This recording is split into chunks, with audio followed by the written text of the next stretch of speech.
Today we will take up Luke chapter 23, verses 42 to 43. We will learn about the thief who entered heaven at the very last moment. And he said, "Jesus, remember me when you come into your kingdom." And he said to him, "Truly I say to you, today you will be with me in paradise."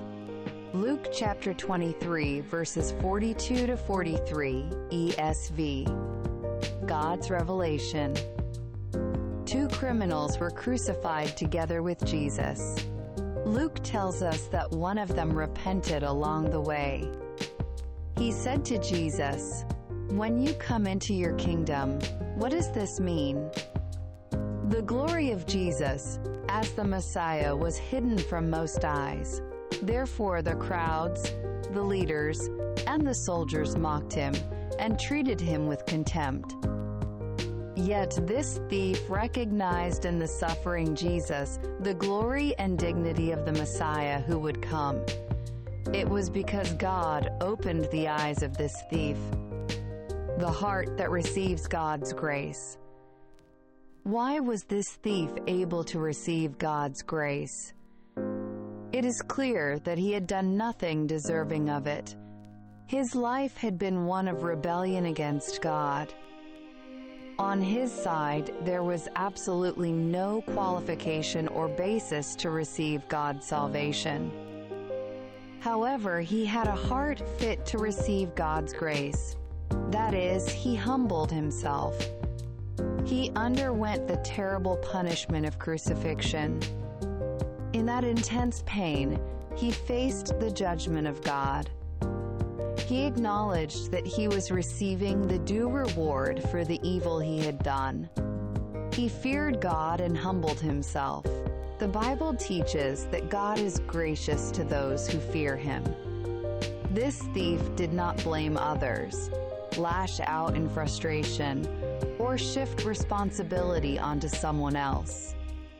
But the other criminal continued to revile Jesus until the very end. He was not able to receive God's grace. Although he suffered the same punishment up to a point, it is tragic. The thief who realized that Jesus is the Messiah clung to him, asking for mercy. Remember me when you come into your kingdom.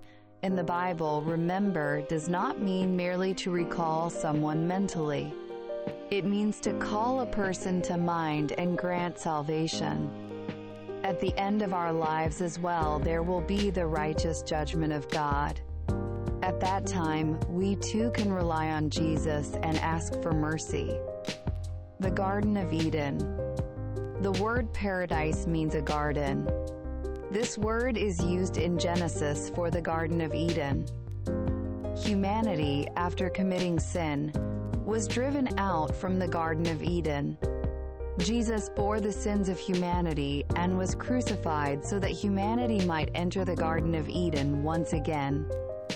Eden means a place of delight. The heaven that we inherit is a world filled with eternal joy. This day will end at sunset. Only a few hours remain.